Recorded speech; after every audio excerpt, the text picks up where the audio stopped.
7 जुलाई की रात हिसार के 12 क्वार्टर इलाकों में डीजे बंद करवाने को लेकर विवाद हो गया। पुलिस से हुए टकराव की घटना में 16 साल के नाबालिग गणेश की मामले पर मौत हो गई है। और आपको ये भी बताते चले कि 11 दिनों के बाद पीड़ित परिवार मुख्यमंत्री नायब सिंह सैनी से मुलाकात के बाद अंतिम संस्कार को राजी हुआ। शुक्रवार के दिन नाबालिग गणेश का अंतिम संस्कार करवा दिया गया। इस खबर से जुड़ी ज्यादा जानकारी दे रहे total news associate editor doctor Mahesh Kumar ने।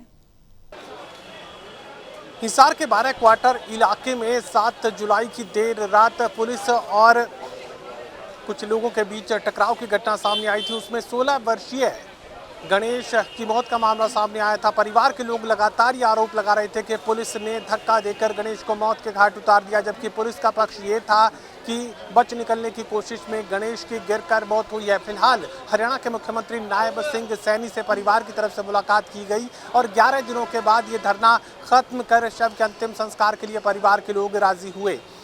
परिवार के सदस्य यानी मृतक गणेश के चाचा इस वक्त हमारे साथ बने हुए हैं। मुझे बताइए कि 11 दिनों से धरना लगातार जारी था, मुख्यमंत्री तक आप लोग पहुंचे, क्या कुछ आप लोगों की तरफ से बात सामने रखी गई और मुख्यमंत्री की तरफ से क्या कुछ आश्वासन दिया गया? आश्वासन ये था जी, हमारी जो शुरू से जो मांग चल रही थी वो थी हमारी FIR की। FIR लॉन्च उन्होंने कर दी गई है। बाकी नायब सैनी जी का और अपने कृष्ण बेदी जी का मैं सरकार बीजेपी सरकार से धन्यवाद करता हूं, जो उन्होंने ये फैसला लिया है हमारे पक्ष में। हम संतुष्ट हैं उनसे। शव के अंतिम संस्कार के लिए आप लोग राजी हुए हैं, तो किस तरीके से अंतिम संस्कार की तैयारी की गई है और कृष्ण बेदी भी इस अंतिम संस्कार में शामिल हो रहे हैं? बिल्कुल हो रहे हैं जी, और हम आश्वासन दिलाते हैं जी किसी प्रकार का कोई दंगा विशेष कोई भी ऐसी टिप्पणी नहीं की जाएगी और सभी आराम से होगा सभी। मुख्यमंत्री का आश्वासन से आप लोग आश्वस्त हैं कि आगे पुलिस के खिलाफ जो कार्रवाई आप लोग चाहते थे वो की जाएगी? कार्रवाई जरूर होनी चाहिए जी। जो उनके ऊपर 302 का मुकदमा चला है, जो दोषी है देखो वो तो उनके ऊपर तो सजा होनी चाहिए, लेकिन निर्दोष है उनको तो बचाव के लिए करना पड़ेगा सरकार को। चलिए, आप भी मुख्यमंत्री से बातचीत में शामिल रहे थे, क्या कुछ मुख्यमंत्री के सामने रखा गया और क्या कुछ आश्वासन परिवार को मिला?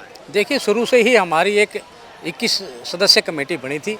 उसके अंदर शुरू से एक ही बात थी, हमारी कोई लंबी चौड़ी मांग नहीं थी कि जो दोषी हैं वो बचने नहीं चाहिए। हमारी जो है उन दोषियों के खिलाफ FIR दर्ज हो जाए, लेकिन 11-12 दिन से जो था ना वो पुलिस प्रशासन जो था वो FIR दर्ज नहीं हो रही थी। तो इसलिए विषय में कल हमारे पास जो था बेदी कृष्ण जी का हमारे पास एक मैसेज आया कि आप लोग आए और बातचीत तो करें। तो बातचीत का रास्ता शुरू से ही खुला था कि चाहे वो प्रशासन है, चाहे अधिकारी है, चाहे इनका मंत्री संतरी जिससे भी था, हमारा वार्तालाप का रास्ता खुला था। तो कल भी हमारा जो मैसेज आया, हमने तुरंत कमेटी में एक फैसला किया कि हमें जाना चाहिए।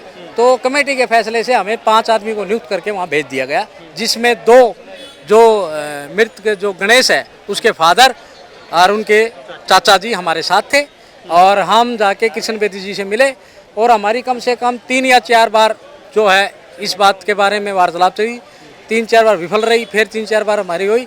उसके बाद सब बातें तय होके फिर हमारे को कृष्ण बेदी जी के नेतृत्व में हमारे हरियाणा के मुख्यमंत्री नायब सैनी जी से वो हम मिले।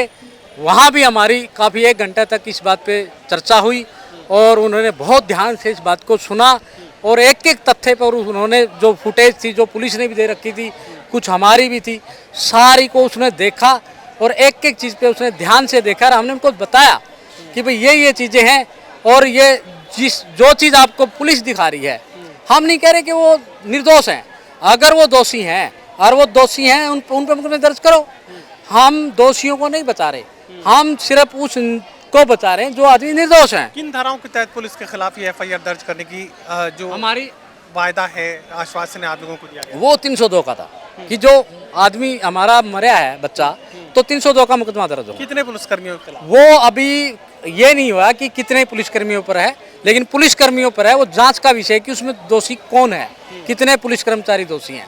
तो पुलिस पे ये जो है FIR दर्ज होगी है। अंतिम संस्कार आज आप लोग कर रहे हैं? हाँ, पुलिस का जो हमारे गणेश जी है बेटा, तो जैसे हमारी मांग थी और ये हमारा वादा था कि जिस दिन हमारी ये मांगे पूरी होगी उस दिन हम इसका दाह संस्कार कर देंगे। तो आज हम पूरी तैयारी में हैं और हमारी मांगे पूरी कर ली गई हैं। 5 मांगे थी, मुख्यमंत्री जी ने वो पाँचों की पाँचों हमारी मान ली गई है। चलिए, सातुर से बात कही जा सकती है कि अब पीड़ित परिवार को मुख्यमंत्री का आश्वासन के बाद कहीं ना कहीं इस बात का भरोसा है कि उन्हें इंसाफ मिलेगा। 5 मांगे परिवार की तरफ से सामने रखी गई थी और 5 मांगों पर सहमति मुख्यमंत्री की तरफ से दे दी गई और इस आश्वासन के बाद अब पीड़ित परिवार और समाज के लोग नाबालिग गणेश के अंतिम संस्कार के लिए तैयार हो चुके हैं।